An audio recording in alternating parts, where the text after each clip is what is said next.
Na aula de hoje, nós vamos falar sobre os aspectos físicos da luz.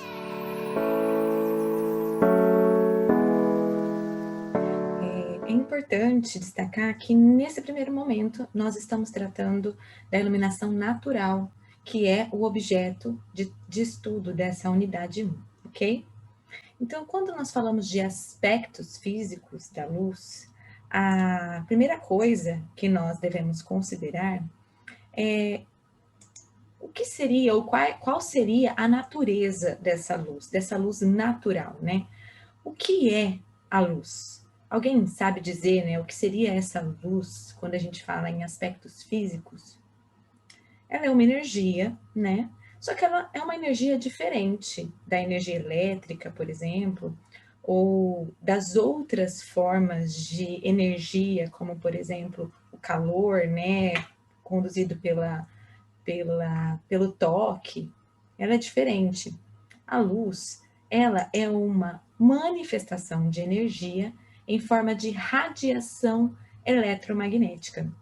Vocês já devem ter ouvido falar em radiação eletromagnética no semestre anterior, quando vocês trabalharam conforto ambiental 1, que seria o conforto térmico. Então, o calor também é, né, de certa forma, dependendo da propagação, uma forma de energia manifestada por meio de radiação eletromagnética. É lógico que ele se propaga de outras formas, mas principalmente quando a gente fala do calor vindo proveniente do Sol, a sua transmissão é por meio de ondas eletromagnéticas, radiação eletromagnéticas.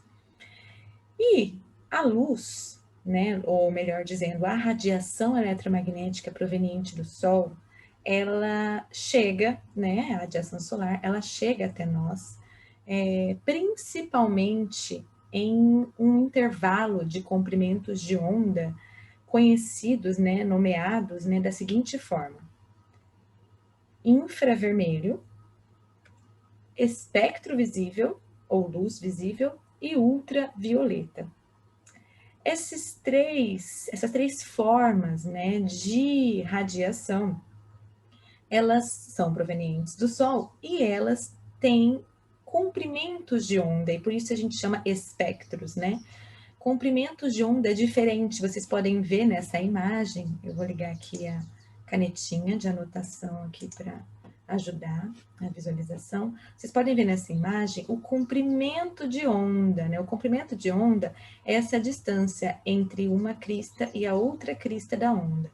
Então, essa onda aqui, por exemplo, é uma onda longa. Enquanto à medida que você aumenta o comprimento, né, eles vão ficando mais próximas umas das outras. Então, aqui a gente tem ondas longas, o que a gente chamaria do infravermelho, que é o calor que vocês trabalharam no semestre anterior, a luz visível, que está aqui no intermediário, e nós temos o ultravioleta, que vem logo depois aqui, que seria uma onda mais curta ainda que a luz visível. A luz visível, ela está compreendida entre os comprimentos de onda de 780 nanômetros e 380 nanômetros, sendo que 380 nanômetros, né, que são comprimentos menores, caracterizam a cor azul, né, enquanto os 780 nanômetros mais próximos desse comprimento de onda, a coloração vermelha. Então, só para a gente já entendendo um pouco essa associação entre o comprimento de onda e as cores. Depois a gente vai falar um pouco mais quando a gente for tratar das características dos materiais, né? Óticas dos materiais, ok? Bom, seguindo, é importante, então, entender que esse espectro compreendido entre os 380 nanômetros e 780 nanômetros é a parte visível da radiação eletromagnética. Toda outra parte, ela não é visível aos nossos olhos, nós não conseguimos identificá-la visivelmente, nós conseguimos por meio de outros sentidos.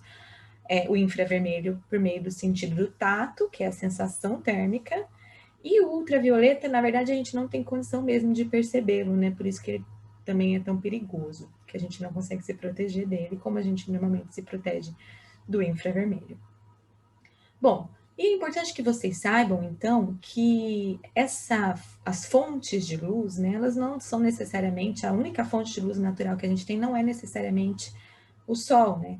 Então, o Sol, ele é uma fonte de luz primária, porque ele mesmo produz a luz.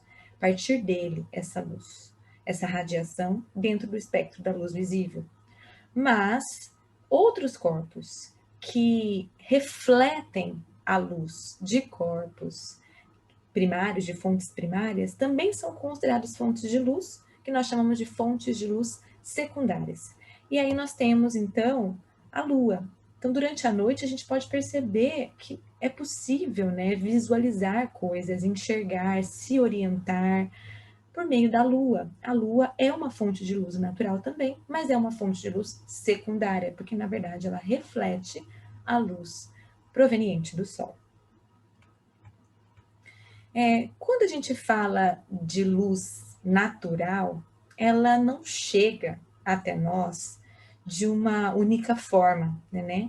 Nós conseguimos ver e identificar várias condições diferentes de propagação dessa luz visível, né?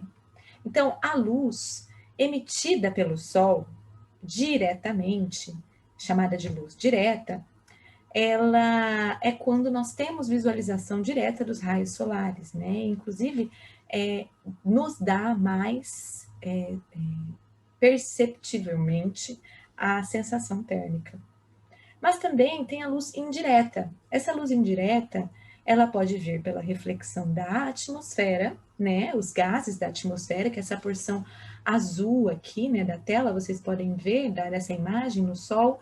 Então, aqui nós temos os raios solares diretos, mas nós temos também luz que está sendo refletida por essa atmosfera, por esses gases da atmosfera. Nós chamamos essa luz proveniente dos gases da atmosfera de luz difusa. É uma luz indireta, mas também difusa, porque ela é emitida de forma quase uniforme por toda a atmosfera.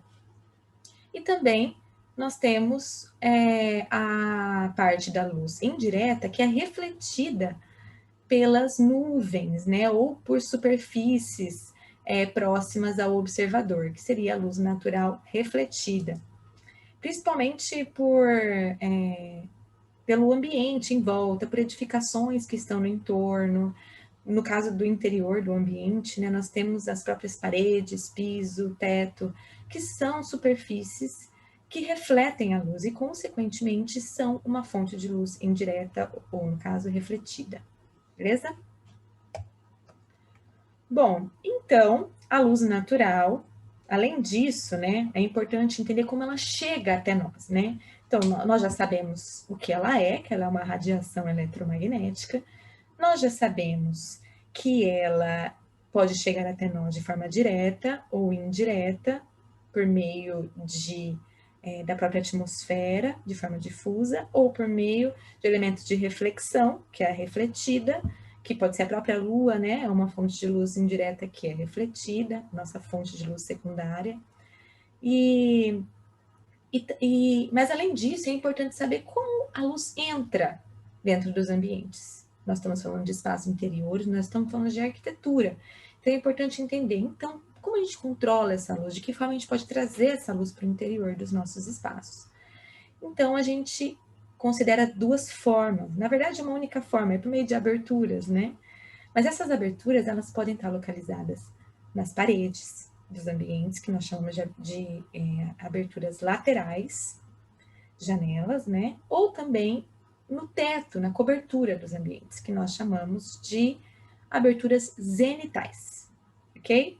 Então, aqui eu tenho uma imagem, ó, que mostra para vocês, às vezes, uma única abertura pode ser lateral e zenital, por exemplo, né? Nada nos impede. É lógico que vocês podem ver a característica desse céu, é um céu bem nublado, né? É muito difícil a gente propor um tipo de solução como essa em locais de clima tropical, porque a luz traz consigo também os outros espectros de radiação, como o infravermelho, que em locais de clima tropical, nos quais as temperaturas do ar são muito elevadas, você acabaria onerando, né, ampliando o aquecimento no interior do ambiente, o que levaria a um desconforto por calor. Vocês podem ver que as nossas conversas aqui vão estar sempre associando a questões que vocês trabalharam no semestre anterior de conforto térmico, porque é imprescindível, não tem como desassociar a luz natural dos efeitos térmicos da radiação eletromagnética proveniente do Sol. Então, nós vamos. O grande desafio de se trabalhar a luz natural, um dos grandes, né, porque existem outros, obviamente, é justamente entender de que forma nós podemos aproveitar a luz e minimizar, no caso dos nossos climas, os ganhos térmicos provenientes da radiação solar. Bom, quando a gente fala, então, de transmissão da luz, também é importante entender, a gente já falou que ela é uma radiação eletromagnética. Radiações eletromagnéticas são transmitidas de que forma? Por meio de ondas eletromagnéticas, né? Então, essas ondas, elas se propagam de forma muito parecida a ondas, quando a gente joga uma pedra numa água, como vocês podem ver nessa imagem, né? Ela é transmitida para todas as direções e não somente em uma única direção, e de forma equivalente, né? Principalmente quando a gente fala de luz natural, que é o Sol. Então, a velocidade de propagação da luz, em média, né, a gente considera uma velocidade constante porque é muito rápida, né? A variação que vai acontecer dependendo das superfícies é muito pequena. Mas no vácuo, por exemplo, é de 300 mil quilômetros por segundo. Ela é muito rápida quando a gente compara a uma onda mecânica, por exemplo, né? Tanto que a gente consegue perceber visivelmente um raio, por exemplo, numa tempestade, e alguns segundos depois a gente escuta o barulho desse raio. Então, é justamente porque o ruído, né, vocês vão ver no semestre que vem, ele se propaga por ondas mecânicas que precisam de matéria para se transmitir. A luz, por ser uma radiação transmitida por radiação eletromagnética, ela não precisa de matéria, ela é transmitida no vácuo a 300 mil quilômetros por segundo, que é muito rápido. Então, ela é invisível também, importante lembrar isso, a gente chama de luz visível, mas ela, na verdade, ela é invisível quando antes, né, de ser interceptada por uma superfície. Então, para que nós possamos enxergar a luz, ela precisa obrigatoriamente ser interceptada por uma superfície. O céu, por exemplo, nós vemos o céu azul porque a atmosfera é composta por gases e esses gases têm capacidade de refletir comprimentos de onda da luz visível lá no finalzinho, né, comprimentos menores, lá perto dos 380 nanômetros, que é a cor azul. E também, como eu disse, né, a velocidade muda, né, dependendo do meio de propagação, dependendo da densidade dessa superfície. Mas a gente, como a velocidade é muito rápida, a gente acaba considerando constante, ok? Mesmo e instantânea, né, meio que não tem como separar muito, é imperceptível a nós, né, nossas condições fisiológicas de identificar variação de velocidade de propagação da luz nos meios, nas matérias. Então, a gente acaba considerando ela instantânea. Bom, vamos entender um pouco, então, de qual seria a proporção de cada um desses espectros nessa radiação que atravessa a nossa atmosfera. E eu estou reforçando isso porque a nossa atmosfera, ela funciona como um filtro, né? Vocês já ouviram falar, provavelmente devem ter discutido muito no semestre passado, sobre a nossa camada de ozônio, por exemplo, né? Que é uma camada de gases, principalmente ozônio, que fica na nossa atmosfera e nos protege de alguns espectros da radiação solar que poderiam ser danosos à nossa vida, à vida da natureza aqui na Terra de uma forma geral. Então, o que a gente vai estar falando, o que eu estou falando aqui, eu queria entender, eu quero que vocês entendam que essa proporção que eu vou estar mostrando para vocês, ela não é referente à luz que sai do Sol, mas sim à luz que chega até nós aqui na superfície da Terra, que já atravessou os nossos gases da atmosfera, inclusive a camada de ozônio. Vocês têm uma ideia, talvez, de qual é a proporção de cada um desses comprimentos de onda que chega aqui na nossa atmosfera? Vocês acham que que a radiação que chega até nós, ela é principalmente do infravermelho, que é aquela sensação térmica, né? Da luz visível ou do ultravioleta? Qual seria o principal espectro de radiação que chega aqui na nossa, que atravessa a nossa atmosfera e chega até nós aqui? Então, é isso que eu queria deixar claro para vocês, que vocês entendam muito bem isso. 50 a 60% da radiação que consegue atravessar a atmosfera, ela é de luz visível. 41 a 45, ela é de infravermelho, térmico, de calor, que é imprescindível também para a nossa vida aqui na Terra. E somente 1 a 5% é de ultravioleta. Vocês sabem como o ultravioleta ele é danoso para a nossa pele, ele causa o câncer de pele, ele é danoso para as superfícies em geral, ele é muito perigoso também, né, quando a gente considera também reações químicas e processos químicos da decomposição de elementos naturais. Então, a natureza é tão perfeita que a nossa atmosfera foi concebida de uma forma que favorece a vida aqui na Terra. Nossa natureza, a natureza de tudo que habita a Terra, ela é favorecida, ela é possibilitada por meio desses filtros que a atmosfera cria e condiciona a nossa sobrevivência aqui. A luz visível, que é necessária para que as atividades aconteçam, para que nós possamos identificar as cores das superfícies, para que nós possamos nos localizar, nos locomover e desenvolver as nossas atividades fisiológicas, inclusive, como a gente comentou na primeira aula, né, aula introdutória, ela é abundante, enquanto o ultravioleta, que é extremamente danoso, ele é extremamente escasso. Quando a gente fala do infravermelho aqui, né, na nossa condição, que nós estamos em um clima extremamente tropical, ele é, de certa forma, danoso também, dependendo, né, de alguns casos. Mas quando a gente fala em climas frios, o infravermelho ele é determinante para a sobrevivência da natureza, dos animais, né, e até mesmo dos seres humanos. Então, é importante a gente lembrar que nós estamos falando de uma escala de planeta e não da nossa condição, né, do clima tropical, ok? Bom, então aí a gente chega a uma questão muito importante, né? E eu comentei aqui no início dessa aula. Insolação e iluminação. A gente sabe que o Sol, ele oferece toda essa gama de espectro de radiação disponível que chega até nós. Infelizmente, a gente não consegue filtrar isso totalmente, né? Então, a insolação e a iluminação, elas se diferenciam pelos seus espectros de radiação e pelos objetivos de cada uma dentro do projeto de arquitetura. A insolação, ela está associada à questão térmica, enquanto normalmente, né, associada à luz direta, ou seja, todos os espectros da radiação solar. Tem luz natural aí, também tem luz visível aí, tem infravermelho e tem ultravioleta. Essa é a insolação.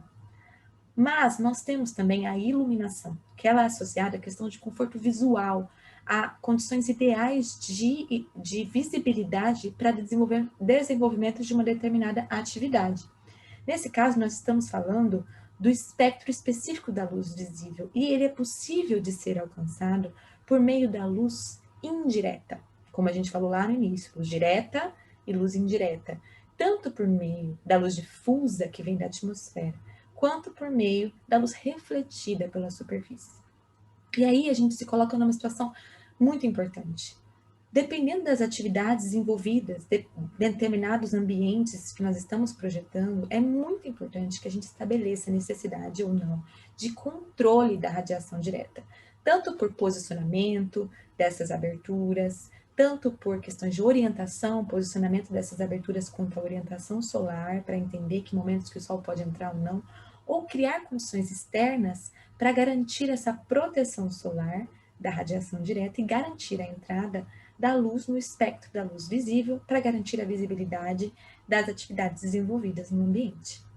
E é isso. Fechamos essa aula sobre o espectro, sobre os aspectos físicos da luz e a gente continua nos próximos tópicos. Até mais!